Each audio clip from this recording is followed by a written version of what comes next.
Alright, so before we begin, I'd just like to thank Jack Emery for this video suggestion. Any of you can suggest video ideas in the comments, and I'll take a look at them and see if it's something I can do. So yeah, on with the video.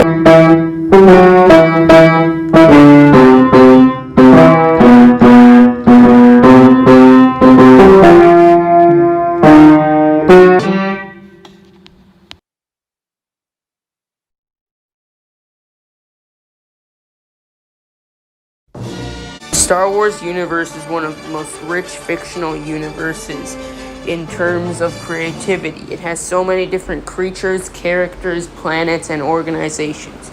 But in the Star Wars lore, how did this all start? Today we're going to go back to the beginning. I have a bad feeling about this. No, but I'm talking even further back to the beginning of the Jedi Order. So yeah. I'm going to be covering mostly Legends, because not only do I like that universe better than the Disney canon universe, but also it just has a lot more content.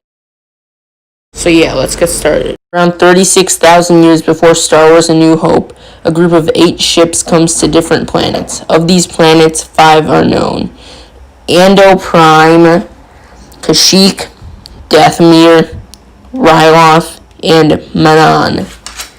They call the Force-sensitive beings of those planets, and they take them all to the planet of Tython, the Force-sensitive world. There, they create the Jedi Order, where they practice perfect balance between the light side of the Force and the dark side of the Force. Around this time, a species known as the Rakata rose up and created their own empire, known as the Infinite Empire. About 10,000 years later, the Rakata attacked the Jedi, and although the Jedi were able to stop the Rakata's attack, the attack caused a split between followers of the light side and dark sides of the Force. This created a war known as the Force War, where followers of the light side and dark sides of the Force fought each other using Force-sensitive swords, the precursor to lightsabers. During the war, followers of the light side created the Jedi Order, and they vowed to only use the light side of the Force. The Jedi won the war, but Tython was made uninhabitable, so they relocated to the world Ossus. Over 500 years later, a deadly, mysterious plague hits the Rakata, and their connection to the Force is destroyed, causing their empire to be taken down. 150 years later, the Galactic Republic is formed. Its capital is the world of Coruscant. 50 years later, the Republic encounters the Jedi on the planet of Ossus. The Jedi move to Coruscant and give their services to the Republic. It is also around this time that the lightsaber is invented. 500 years later, 2 Jedi named Zendor and Arden Lin request that the Council create an academy to study the dark side of the Force. The Council denies their request, and so they set out and recruit other Jedi who wish to study forbidden Force techniques. The Jedi Council declares war on them. This is known as the First Great Schism. The Jedi Council obliterates the group. 150 years later, a Jedi discovers Ilum, home of the Kyber crystal. 15,000 years later, another group of Jedi break off from the Order, causing the Second Great Schism, which leads into the 100-year darkness. It finally ends at the Battle of Korbos, and the Jedi are victorious, and the Dark Jedi are exiled.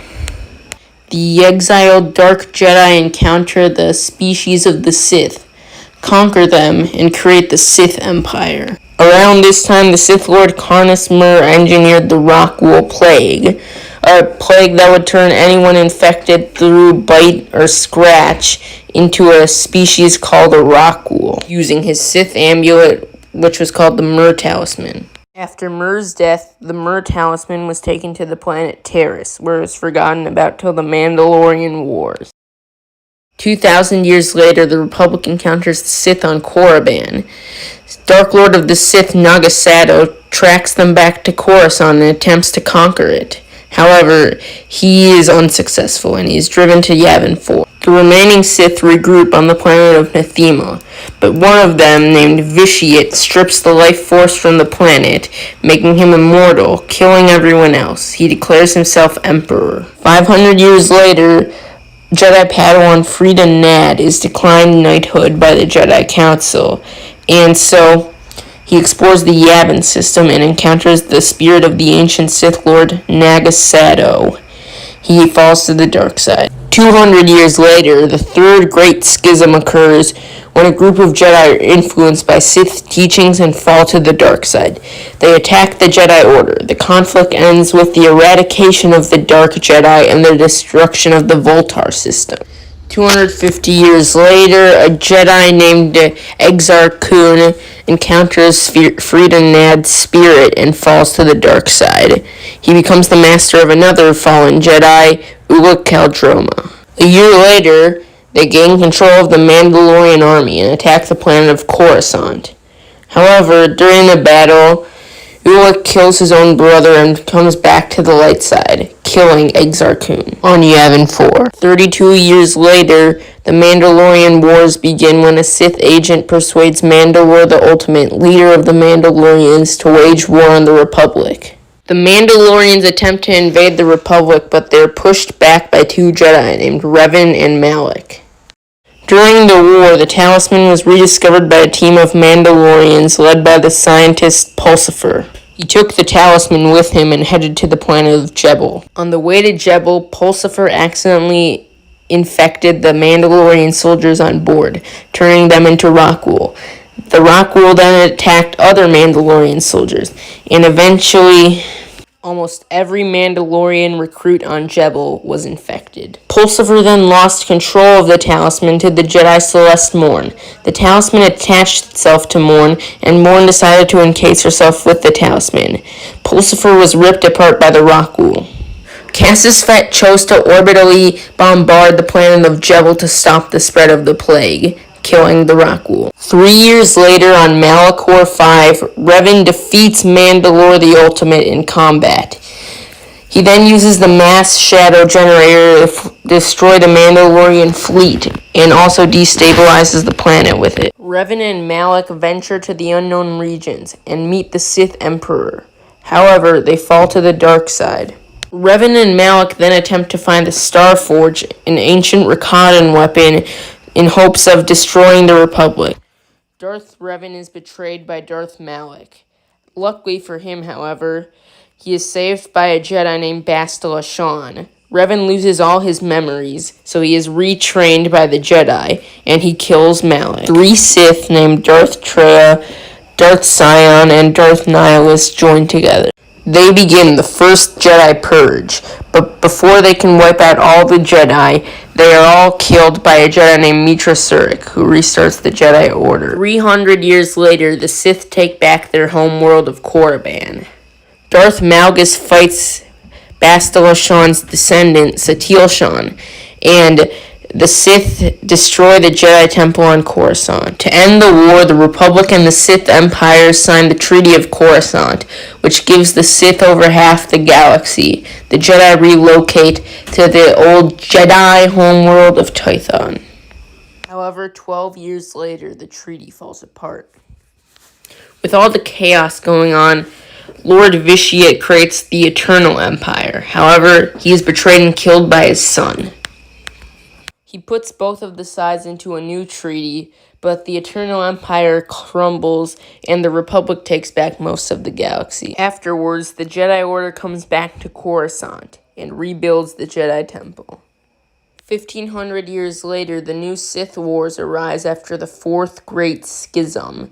The first Dark Lord of the Sith in a millennium, Darth Ruin, comes to power. Infighting occurs between the Sith, and 990 years after Darth Ruin, Skir Khan forms the Brotherhood of Darkness in an attempt to unite the Sith. One of the members of the Brotherhood, Bane, believes the Brotherhood to be weak and ineffective to the mission of the old Sith Lords, so he manipulates his destruction and becomes the sole Sith Lord.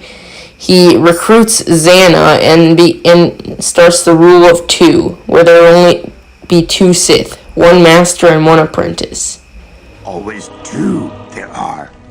No more, no less.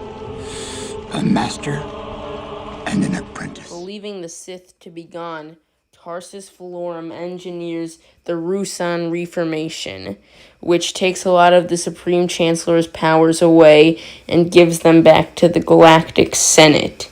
the legislation is passed and the Republic is reformed. Meanwhile, the Sith continue to train in secret. After the death of Darth Bane, Darth Xana trains Darth Cognis, who trains Darth Millennial. And from then on, it's Darth Tenebrows and his apprentice, Darth Plagueis the Wise. Around this time, Jedi Master Nakata Del Gorno trains a young Padawan who is sensitive in the Force named Yoda and his human friend. Hundreds of years later, Darth Plagueis meets a spoiled young teenage son of an aristocrat named Sheev Palpatine. After killing his entire family, Sheev Palpatine contacts Plagueis, who teaches him in the ways of the dark side. 21 years later, Jedi youngling Obi-Wan Kenobi is sent to the Agricultural Corps after being rejected Padawanship by Qui-Gon Jinn, who is reluctant to take on a second Padawan after his first Padawan, Xanatos, fell to the dark side. However, the planet that Kenobi was sent to was also the planet that Jinn was dispatched to. And when chaos erupted, Jinn and Kenobi formed a bond, so Jinn decided to take Kenobi as his Padawan. When the Jedi went to confront Xanatos, Xanatos committed suicide by jumping into an acid lake. 2 years later, the Chosen One prophesies to bring balance to the forces born. Palpatine, whose Sith name is Darth Sidious, goes behind his master's back and recruits an apprentice named Maul. He also teams up with the Trade Federation to engineer a trade dispute, and Jedi Knight Qui-Gon Jinn and Jedi Padawan Obi-Wan Kenobi are sent to negotiate with the Trade Federation. And as you all know, that leads into the Phantom Menace. If you'd like me to do a follow-up where I talk about the lore post Return of the Jedi, the Legends lore, because most of you already know the crap that Disney put out. But yeah, if you'd like to hear that, there's a lot of stuff that I think is really dumb, like when they made Palpatine come back, but there's also some really cool stuff, like the whole Thrawn storyline. So if you'd like me to do that, then just comment below, and maybe I can get it out next Monday. It might be a little later than that, but yeah. That's it for today. I'll see you guys tomorrow. Bye. You're shorter than I expected.